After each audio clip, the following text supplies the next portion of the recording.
Hello, hello, everyone. This is Jeanne Marie Paynel here on a Friday live for you during a very weird, unprecedented time.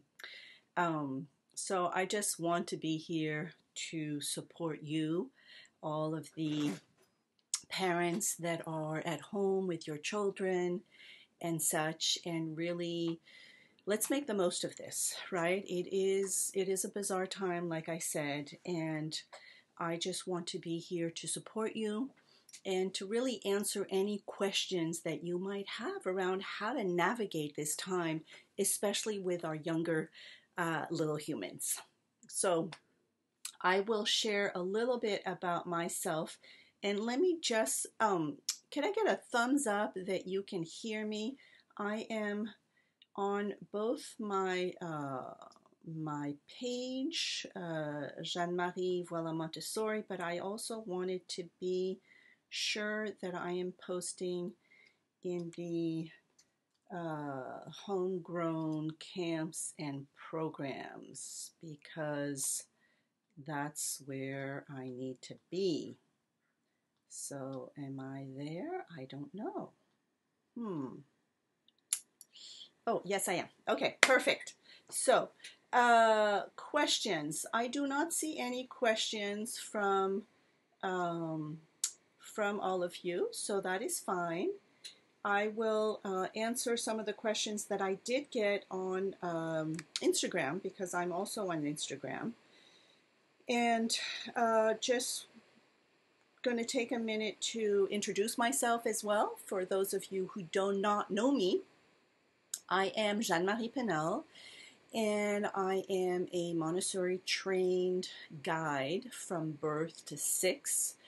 I do not work in the classroom, haven't for quite some time, and really have dedicated, or really my mission is to really empower you, the parents, because I hope it's not the children watching right now, but you, the parents. If you have a little one with you, that is fine, but it's really for you, because what I noticed being in the classroom, and I will admit I was maybe an older teacher, I already had my children, and so parents were really constantly coming to me and asking me questions, and I realized that you and I need support to navigate this whole parenting journey.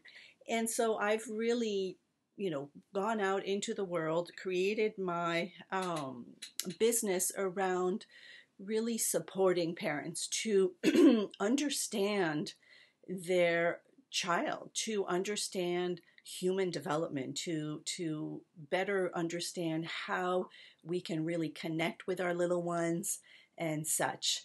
Tatiana me. Yes, you can hear me okay? Give me a thumbs up.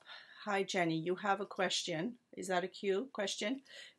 Please put it in the comments. I can see it right here, and I will be more than happy to be of support to all of you.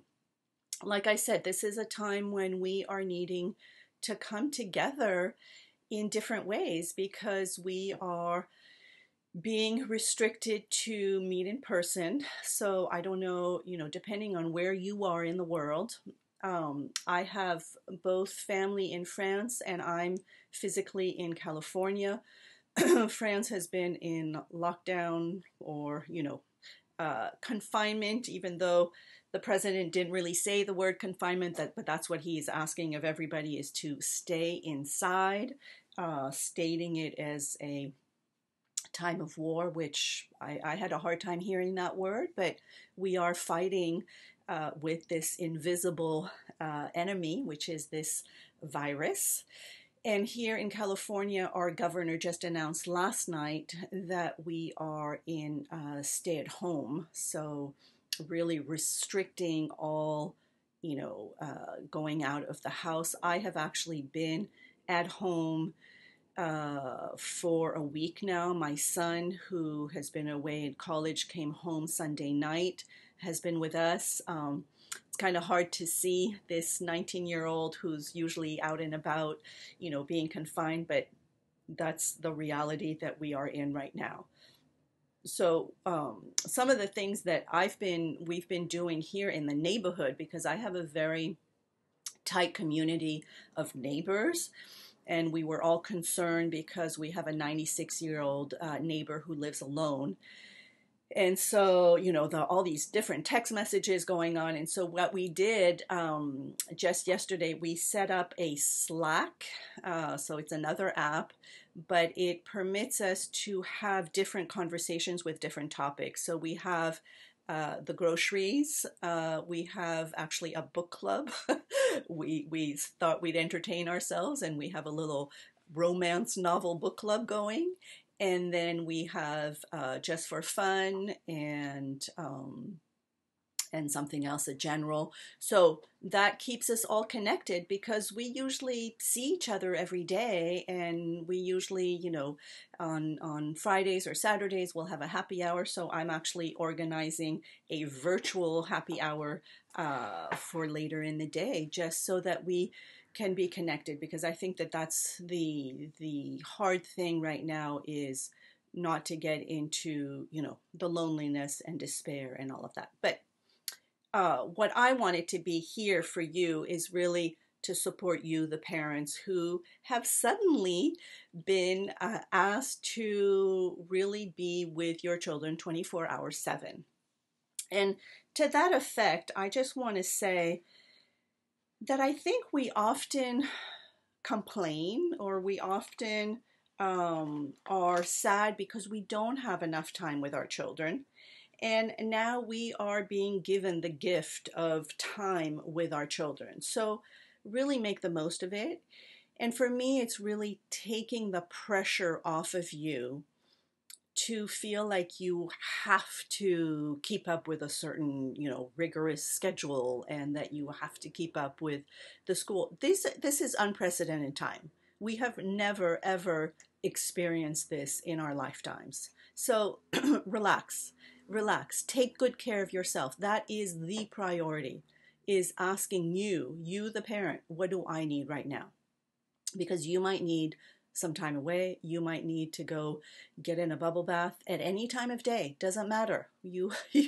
There's no set schedule, except for those of you who are working from home. I see my husband is working from home, and he is under a bit of stress because he's still, having to show up at these meetings and so on and so forth. So I just want you to be kind to yourself, is what I'm saying, is to really, this is not normal. This is the new normal, but it's hard. So let's take a deep breath. What do I need right now? And it might just be that I just need to put my hand on my heart and take a deep breath. Okay? Alrighty. So that's being said, I will answer all of your questions now. So, Tatiana, my daughter, almost 3, keeps wanting to go into her brother's room. He's 8 when he's doing his activities. They play together a lot, but he needs his personal time too. She obviously doesn't understand that. He tries to get her out of her room. She keeps on crying. Do you have any suggestions? So this is a great one, and I'm sure a lot of you are experiencing this because you now have different ages in the home. Maybe you had little ones in the home, but the older ones had been at school. Now everybody is home, and we all need our personal space, even you, the parent. So here I would really, I would encourage everybody here, is to really start having family meetings. So maybe start your day with a little, family meeting around the breakfast table of, so what are we going to do today? And, some issues such as your son wanting his personal space, so that everybody can come together and come up with suggestions. Because I have a suggestion for you right now, but the most powerful suggestions come from our own children, and that's why I love family meetings. And if you want, let me know. I can do a live specifically on family meetings, because I think this would be a great time to establish these, just like it's a great time to establish family meals together. Breakfast, lunch, and dinner. We're all together in the same house. Let's start making that part of our daily routine.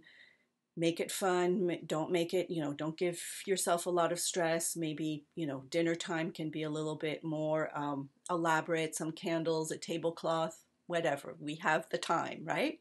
So for your 8-year-old, this would be my suggestion, but I would ask him and her as well. But maybe he could create a sign to put on his door, kind of the signs that we have in the hotel's room where we want to not be disturbed, or so maybe one sign can be, welcome, so that she can go in, and the other sign is please do not disturb, or intense concentration going on, so that there's a visual for her, so that she doesn't feel like it's, she's never allowed to go in. But if she has that visual cue, it will definitely encourage her to look out for it, and then she can go in.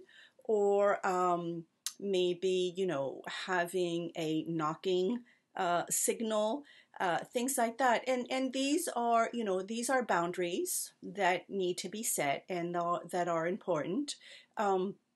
If he's able to, I don't really like to invite our children to lock themselves in their room, but, maybe if there is a little thing, or maybe you can put one on the outside, so that, she's not able to open the door, just a little iron hook way up high, so only you can do that, or on his side, depending on what you feel comfortable with. But that would be my initial one, is really, first of all, to bring this up as a family issue. Like, this is a new adventure, and let's make the most of it. You need your time alone, and he needs his time alone.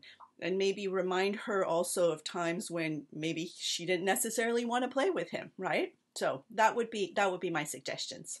All right. I also have a newborn and can't distract her every time. Okay, so you definitely have your handfuls. You have three different age groups, newborn. So maybe with the newborn and her, I would invite her to help you with the newborn. Like, that would be a great kind of distraction for her. It's like, oh, I really need your help. Do you think you could get me, the burp cloth? Or, oh, I think, we need a diaper change, or things like that, so that she's involved and maybe more with you. But this is going to be hard for her. She is the middle child, stuck in the middle between the oldest, who's more independent, who can go do his own thing, between this newborn who's okay, I'm back. I don't know what happened there. I think the internet is being challenged also these days, so my apologies for that. So I am back. So yes, so this middle child is being challenged, whether during this unprecedented time, just in just the birth order of such. So what I was saying is, I would make a concerted effort to try to really be compassionate and show empathy for her, and let her know that it's hard in this place that she's in, right? So yes, that would be my suggestions. Okay. Anka says, yeah, that would be great. Family meetings. Okay, I can do that. I will write that up and come back and do that for you. Gabriella, thank you for doing this. Well, you're so very welcome. This is, for me, it's the least I can do, right? I mean, I had planned on doing these, in-person workshops and all of this, and here we are. We're being, asked to show up in a different way. So, of course. Okay, I have a 19-month-old boy and pregnant, due in 3 weeks. Congratulations. My first is still in diapers. Should I take advantage of the time home to try and do toilet learning? Yes, a big yes, definitely. And your home, we're kind of restricted with our going out too much. So definitely, yes. because a new baby is about to be here, unsure about the timing. He's showing signs of readiness, uncomfortable pulling his diaper. Perfect. He tells me after he's gone in his diaper, and he will use the potty in the mornings. I just don't know how to go about it, and even before this chaos, I just didn't know what to do next because he is at daycare all day and the teachers can't really focus too much on him. The toilet at daycare is toddler size, but my son is very short and can't reach it in his own. Okay, so great question, Gabriella. So first of all, if he has a potty at home, that is wonderful. He's already, like you say, he's already showing signs, and he's able to go in the morning. So now what I'm going to suggest, and this might seem, a little bit out there, but I have seen it with the families that I've worked with. I've seen it with my own children. I would just not use diapers during the day. So now you are going to shift and really use diapers, and I'm kind of anti pull-ups because it's a little confusing. So just the regular diapers that he's been using, use them for nap time and nighttime. The rest of the day, he goes into cotton underwear or he runs around naked or without any pants. This to me seems to be the best way, and really talk to him about it. It's like, you know what? You are a big boy. You have been going on the potty in the morning. You know when when you've gone and everything. Now we're going to try something else. And every time you want to go, we just go on the potty. And so that way he will start really making that his priority. And so why I say, just underwear or, naked is that we just want to make it as easiest for him to be able to go. And at the beginning, you are going to be reminding him, and not even like reminding him, is really just putting it into your routine. And so if you want to, put yourself a nice little musical reminder about every 45 minutes to just invite him to go, oh, let's go pee, let's go poo, because you probably already have kind of a schedule of the times of day. They tend to be pretty regular, when they have a bowel movement and everything. So you can anticipate and just say, oh, it's time to go to the potty, so that we really have a consistent routine of going to the potty.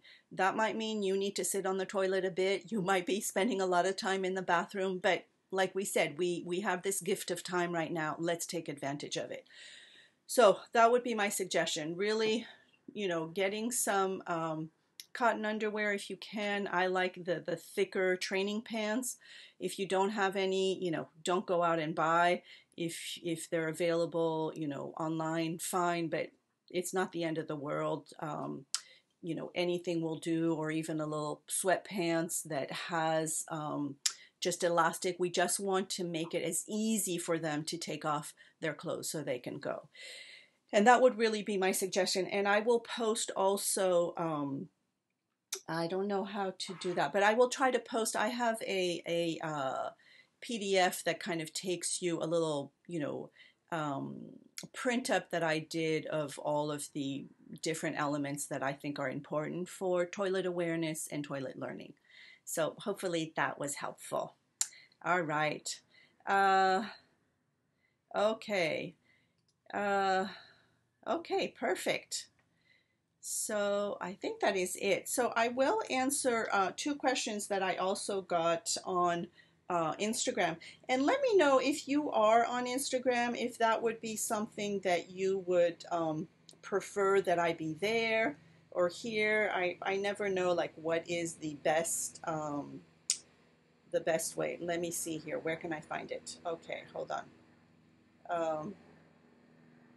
So it's funny because earlier in the week I asked how everybody was doing, and somebody said, "Well, I thought I really enjoyed cooking until I had to cook every day." And there, I would say, be creative. Maybe batch up some things so that you have your prep work done one day and you don't have to do everything the same day. And take turns, like invite the children to be cooking. This is a wonderful time to invite our little ones and our not so little ones to be creative and cook for the family.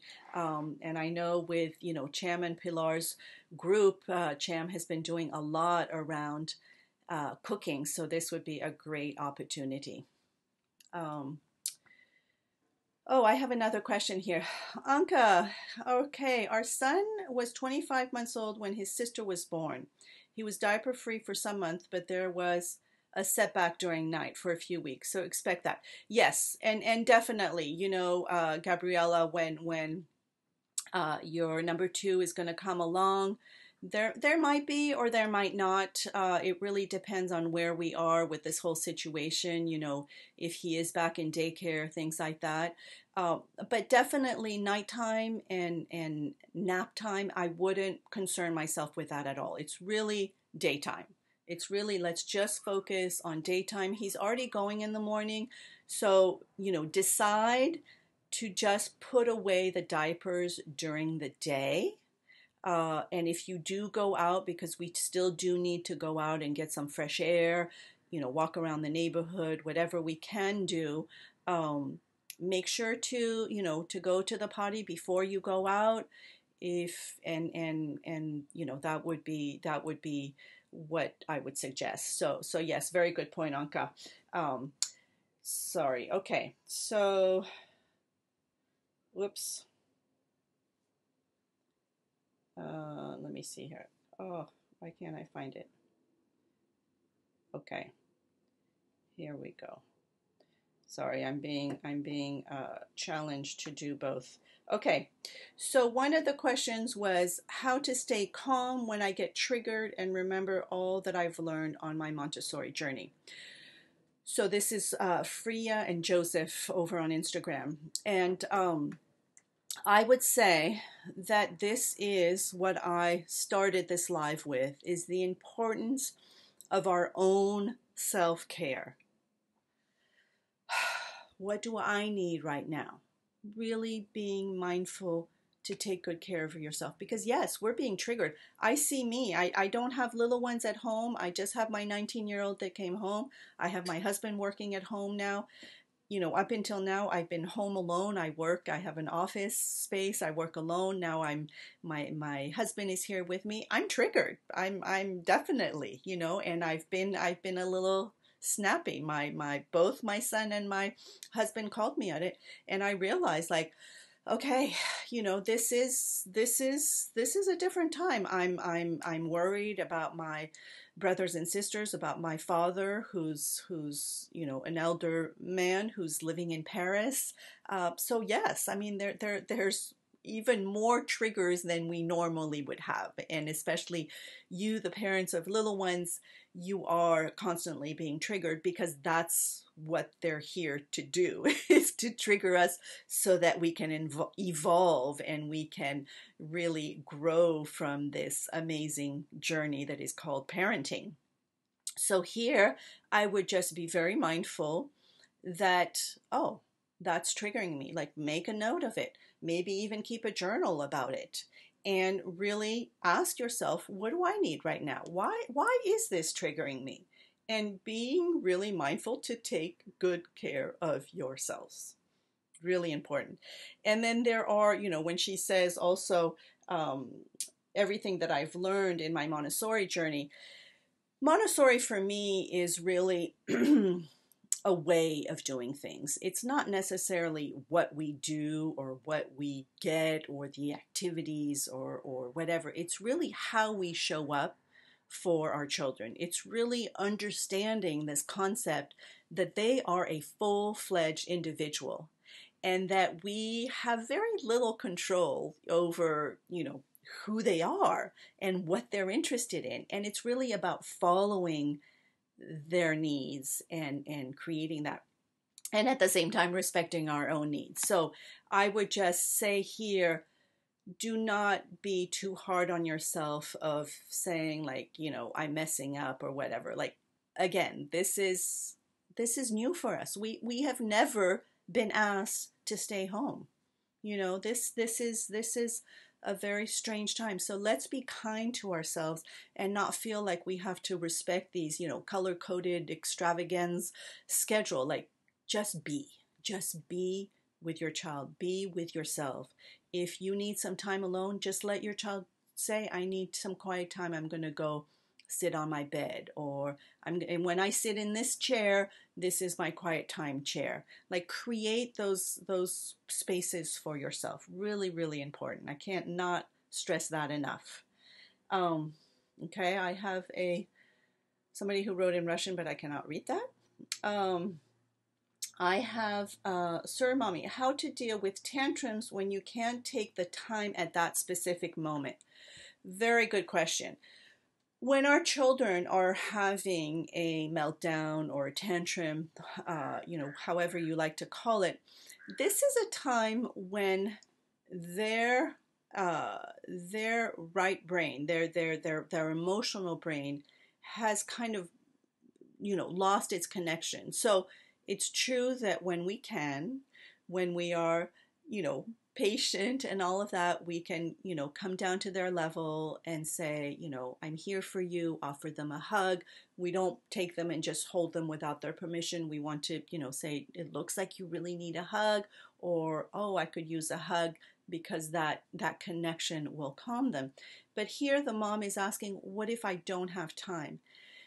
You know what? It's okay to do nothing. It's okay to just acknowledge, I see you're having a really hard time right now, and I will be with you as soon as I can.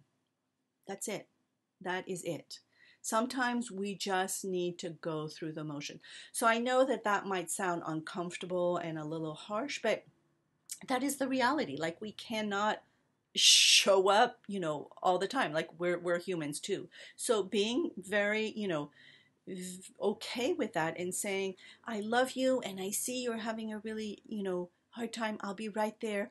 And maybe offer, and this is what I was talking about earlier too, is creating kind of a time in place. In positive discipline, we call it a positive timeout, meaning that it is time that we take to regroup, to reground. And I know for myself, I need that.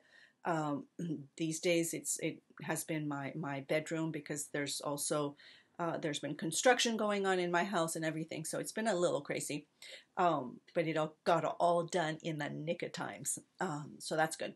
But anyway, so really creating a place where I don't know if it's a her or he, but that they know that when they're feeling upset, they can go and hug that teddy bear, or have their special blanket, or maybe there's a pretty picture on the wall. Like, creating a space with them. So you're creating something with them for them to find a place to kind of feel grounded and get back to feeling well, and being okay with just saying, I'm unavailable right now. I will be there as soon as I can. Like, it's okay. It really is. That's life, That really is life. And if we model it in a kind way, without, stressing out that, oh my gosh, I'm ruining my child, I'm not a good parent, whatever. No. Let go of that.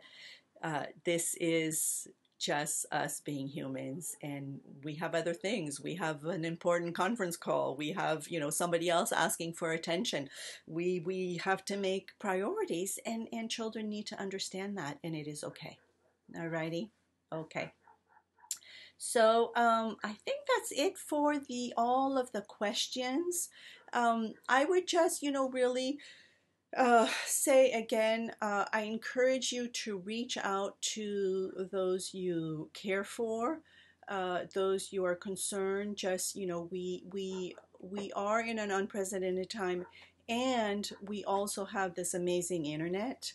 So, learn how to use Zoom and have some virtual dinners with your friend or with your family, or there's Skype, or there's plenty of like video conferencing. We have a group chat going on with my family because they're abroad. So, it's true that I'm spending a little bit more time on my phone than I normally do. I tend to usually put it away and do other things, but hey, this is again unprecedented time. And just being really, really mindful to take good care of yourselves in the sense of be vigilant as to, what you're watching and where you're getting your information. Get your information from your local your local area, because things are changing all the time. But maybe just once a day, like don't be too obsessed with it, because I know for me that just makes my stress level raise. So just being very intentional. This idea of Slack it's completely new to me, but I with some neighbors, we set that up so that we have different channels. We keep each other informed. So, things like that. We need to gather as communities and such. And I will be back here. I don't know. I think I will definitely be back next Friday, but I think I probably will be back sooner. So just let me know what's going on, how I can be of support, and I will definitely do one specifically on family meetings, because it's true that this is a perfect time to set those up. I would also just really highly encourage that you really start making, if there's anything in your schedule that you do, is just the meals together. Just take that time to put all phones and iPads and turn off TVs, and to just sit and cook together and sit and enjoy the meal together. I think this is a time when we can really come back to those very simple rituals, and I think they will benefit all of us, you as the parent, and especially our children who are needing connection, because they're feeling our anxiety. They really are. They are so wise, and they are just so intuitive. They know what's going on, whether you've told them specifics or anything. And one thing I will say about that, I would definitely avoid listening, out loud to the news and all of the kind of the fearful language that we're hearing these days. Put in your earbuds. They don't need to hear the details. Let's protect our little ones from that. The older ones who are reasoning and everything, yes, but if it's scary for us, imagine for them. So being mindful of that, really, to protect their well-being, because anxiety levels are rising, and we know that it's an energy. So let's together, let us stay positive. Let us use this as a gift of time. We always complain we don't have enough time. We're being given time. So let's use it wisely. Have family meals, create some, cozy spaces so that your children, who are having meltdowns, have a place to calm down, and things like that. Okay? I'm wishing you all a beautiful, beautiful weekend, a beautiful rest of your day, and I will be back next week, Friday, 10 a.m. for sure, and probably before. Alrighty, bye-bye for now.